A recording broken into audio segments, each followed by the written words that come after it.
With the release of the Stardew Valley version 1.6 update, it is now time to showcase some really cool tips that will enhance the way you play the game. But before we jump into the tips, if you could please hit that subscribe button and like the video, it would really help me out. Just so you know as well, I am currently in the process of creating a 200-day Stardew Valley 1.6 video. It's going to be a continuation from the 100-day that got released last week, so stay tuned for that. I'm hoping to have that up within the next few days. Without further ado, let's look at the first tip here, which is going to be the fish smokers. Now, I have briefly touched on these in the last video, but there's a few more things you need to know about the fish smokers, about how overpowered they actually are. The first thing we need to know about the fish smoker is that it does indeed double the price of any fish you put into it. It even takes into consideration the quality of the fish. That means if you equip a quality bobber, you can very easily pull up iridium quality fish such as the catfish, the legend 2 and many of the other legendary fish that you come across. All of these fish will sell then for extraordinary amounts of money. But did you know if you had the artisan perk, you will get an additional 40% for that fish? That's right, not only will you get extra money for having the fisher and angler perk, but you'll also receive the artisan benefits as well, meaning smoked fish now sell for an absurd amount of money in this game. Many people complain about the hardships of creating fish smokers because you need the new jellies that have been introduced in the 1.6. Don't fret though, you can very easily mass produce these jellies with fish ponds. All you need is the flounder, the midnight carp and the lava eel. My recommendation is to get at least 2 of each type of fishing pond so that you can pull up the fish jellies no problem at all. The best way in my opinion to use the fish smoker is to bring them around with you. Now you do need one piece of coal to use a fish smoker every single time, but there are tons of methods in this game to get your hands on loads of coal. You can now go up to the quarry, you can get coal up there no problem at all. You can now go into the volcano caves, there's tons of coal inside there. You can even use the charcoal kennels and make tree farms and convert all that lovely wood into coal. So coal has never been easier to obtain. If you bring the fish smoker with you, you can occasionally put fish into it while you're fishing. It only takes 50 in-game minutes for a fish to get smoked, and that's double the profits for you. You could also leave all your fish smokers on the farm, but then you're fighting against time. And time is everything in Stardew Valley, especially when you're coming home after a huge day of fishing. You have maybe 20 or 30 fish ready to process, but you don't have the time to do so. Let's take a look at our new profits here. The new figure shown on the screen is basically the artisan perk combined with the fisher and angler. As we can see, a catfish is worth 600 gold in iridium quality. But look at the price that we're getting now for the smoked catfish. It's not 1200 gold anymore. It's over 1600 gold because we're getting the artisan perk as well. So you can get the flounder easy enough in spring. The lava eel can be gotten any season. You just have to get the floor 100 in the regular mines. And the midnight carp can be got in fall, and you have to get that at night time.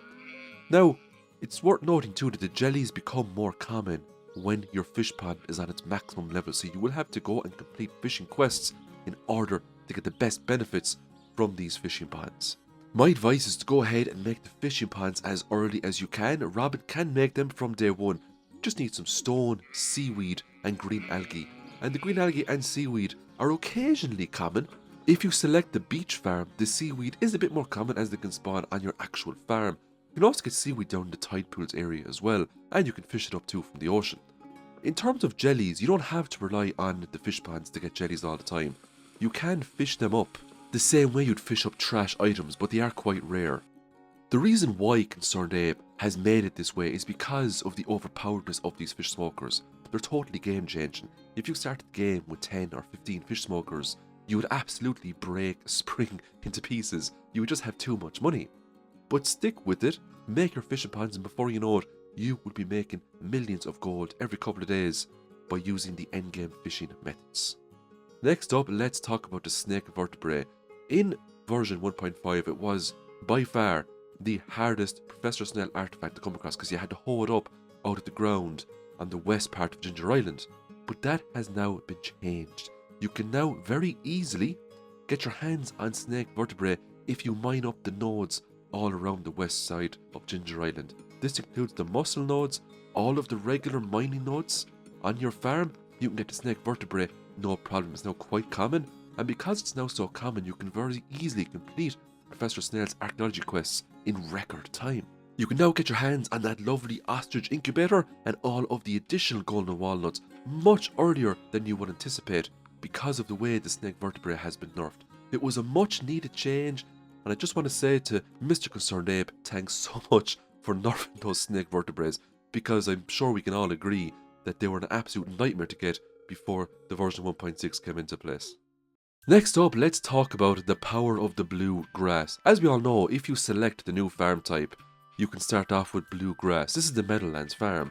Now, when you do start off in this farm, there are little pockets of blue grass all over the place, but there's also tons of regular grass. So what you should really be doing from day one is take out your scythe and get rid of all of the regular grass, but just leave the blue grass, because that blue grass will then expand over the course of days and months, and eventually you will then have a farm filled up to the top with blue grass. The reason why you want to prioritize your blue grass this way is because when your animals go outside and eat this blue grass, they will receive additional friendship points. The happier your animals are, the greater quality of produce they will create for you. And if you can get a very happy animal very early in the game, you can make some serious money through the produce they make. Even if we take a look at chickens, iridium eggs are nothing to laugh at. They're absolutely amazing. If you put a gold or iridium egg now into a mayonnaise machine, you get back a gold mayonnaise. And if you can get your hands on gold mayonnaises early on, you're going to bring in tons of money. Now, you can also learn the recipe to make bluegrass if you visit the secret walnut room here on Ginger Island. Now, you do have to purchase the recipe, of course, using key gems, but they're easy enough to get using the weekly key quests.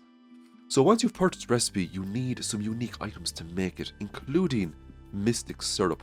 Now, you can make the mystic syrup easy enough once you plant mystic tree seeds, and you can get those from getting the foraging mastery. So you just have to max out all your skills, go into the mastery cave, you can start planting those trees no problem at all. They're not too bad to make, you just need a few of each type of seed. Sprinkle in a touch of lovely tree fertilizer and you will have a huge forest of mystic trees in no time at all. The best time to put down the grass starter is just before a new season comes into play. You'll also get some additional bonuses if you put it down in winter, because when you get into the new year in spring, you do get a huge multiply effect from all of the grass on your farm. You should also put down some fencing just on top of some of the grass, that way the animals can't eat the grass and it can expand all of the time. So fence up your grass to keep it going forever. Next up, let's talk about panning. Panning has been significantly upgraded in the version 1.6. You can now upgrade your pan all the way to iridium, and the more you upgrade your pan, the more resources you can get from it every time you go to those lovely panning spots. The upgrade path of the pan works out the exact same way as all of the other primary tools you start with. You can just go to Clint, you can get the steel, gold and iridium pan, and every time you upgrade it, you do get a lot more items from the panning spots. Now you do need gold, you do need bars to get this upgraded. The one big change that has been made to the pans is that the more you upgrade it, there's a much bigger chance that every time you pan up a spot, another panning node will activate straight away. This could potentially allow you to chain up to a huge amount of panning spots in the one zone very quickly, netting you tons of ore, lucky rings and other really good treasures that you can get from the panning minigame. But if the fun doesn't stop there, you can even bring this pan all the way to the forge and you can enchant it, and there's loads of different enchants you can get for this pan. It's also worth noting too that even though you upgrade the pan to the iridium pan, you can still use it as a helmet if you want. You can equip it to your head slot. We're just going to go to the forge here now. We're going to put a few enchants into this pan to see what the different types of enchants are. And there's some really cool ones, including new enchants. So the first enchant we're going to look at here now is called Archaeologist, and we're already familiar with this. It just increases the odds that you will get an artifact when using the panning nodes. That can be very handy if you're going for the museum collection, if you want to get all of the artifacts the game has to offer. We're now on Ginger Island. Let's just pan up a node and see what we're going to get. As we can see, we get extremely lucky here. We get the lucky ring, the diamond, we get some ores, but we just look at the quantity of stuff that we get because we have the iridium pan. It's absolutely amazing. Let's give it another enchant to see what other options are available to us. The next enchant we're going to talk about is Fisher. This is a bit of a game changer because now, using your pan, you have a chance to get fish. It's not a 100% chance, there is a percentage chance there, but it is very handy to go to various fishing spots around the game and to pull up actual fish from the pan. It's also quite funny because you're panning up actual fish.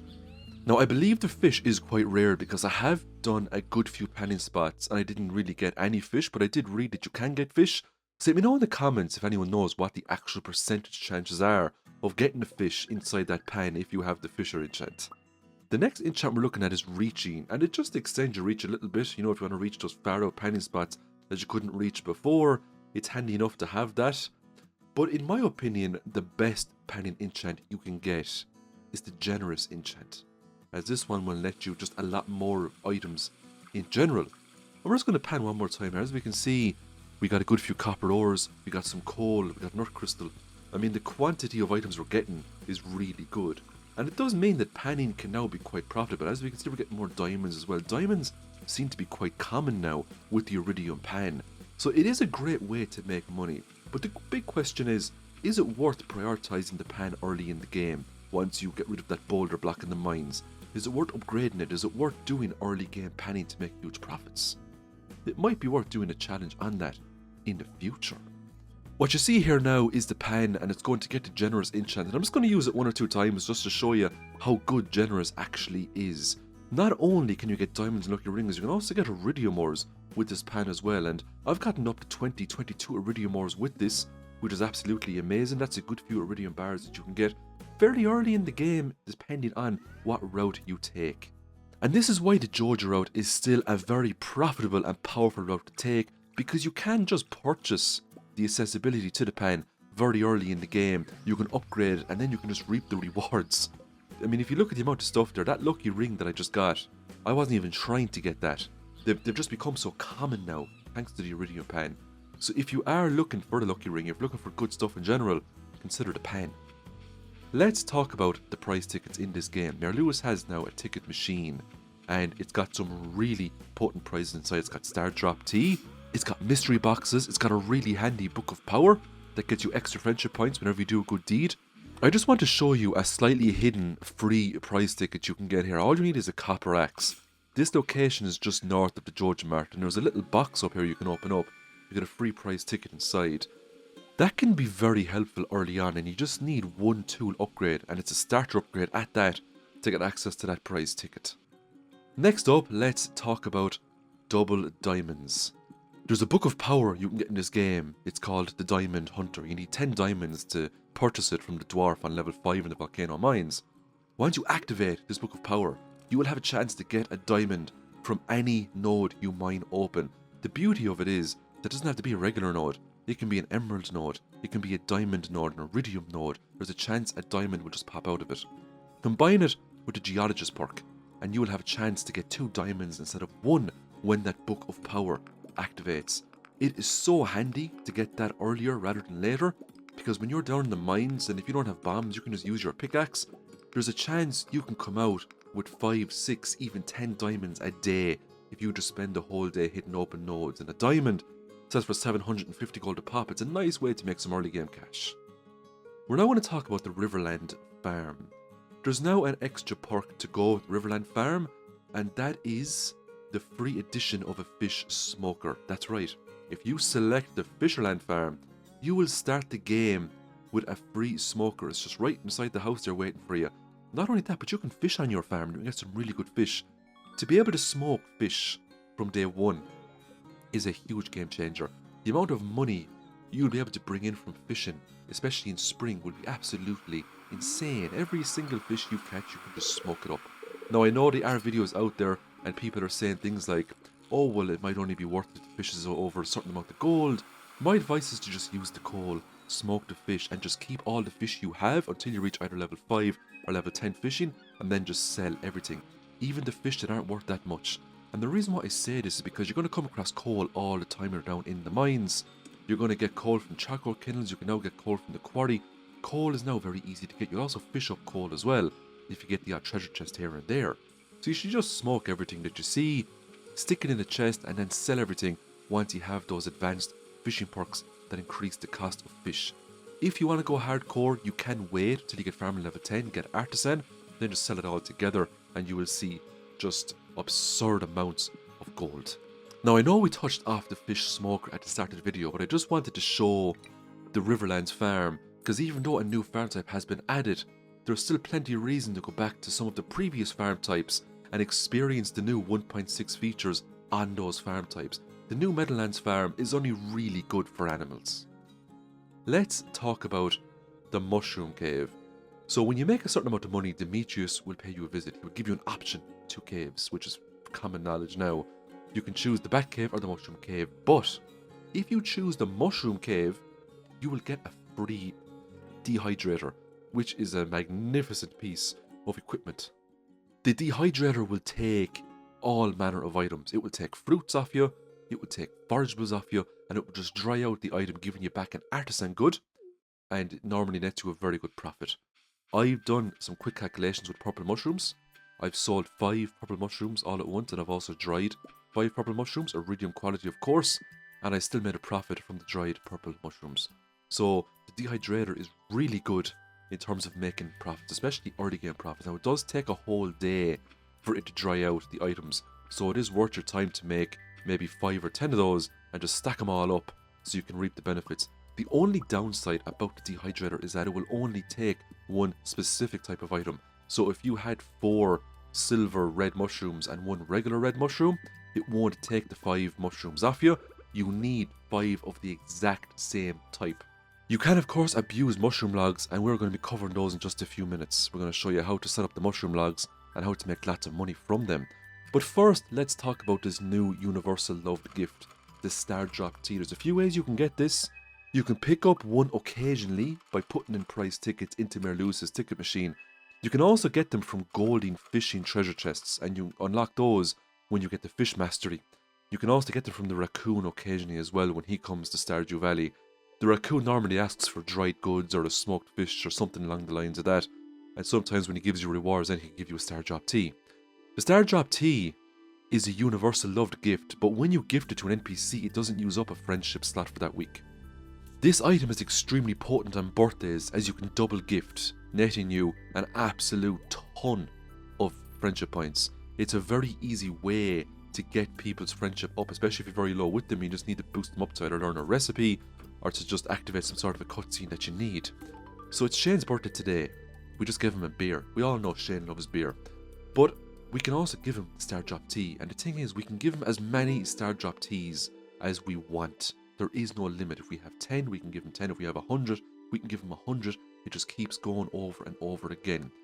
Because it doesn't really count when it comes to friendship slots when you give him a Star Drop Tea, the Star Drop Teas won't work during the key quest when you have to give everyone loved gifts. I think it's 50 loved gifts in total. Just so you know, if you give someone a Star Drop Tea during that quest, it doesn't count. Because the Star Drop Tea is a gift item that doesn't follow the regular gifting rules.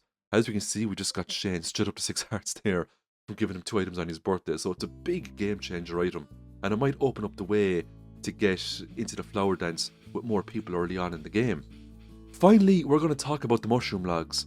These mushroom logs are quite potent. The mushroom log can generate a huge array of different types of mushrooms depending on what trees are surrounding it.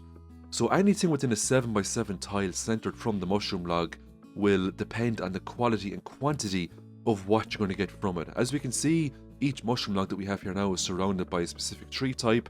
The mystic trees will give you a very good chance of purple mushrooms. The maple trees give you a 90% chance for red mushrooms and a 10% chance for purple mushrooms. The pine trees give you a chance at chanterelles, and the oak trees will increase the odds of you getting morels out of those mushroom logs. The quality of the mushrooms you get depends on how many trees have moss on them. Huge thanks to my channel members. Thanks so much for supporting me thus far. And the 200-day video is going to drop in a few days, so you can look forward to that. I hope everyone has a great week. I'll see you in the next video.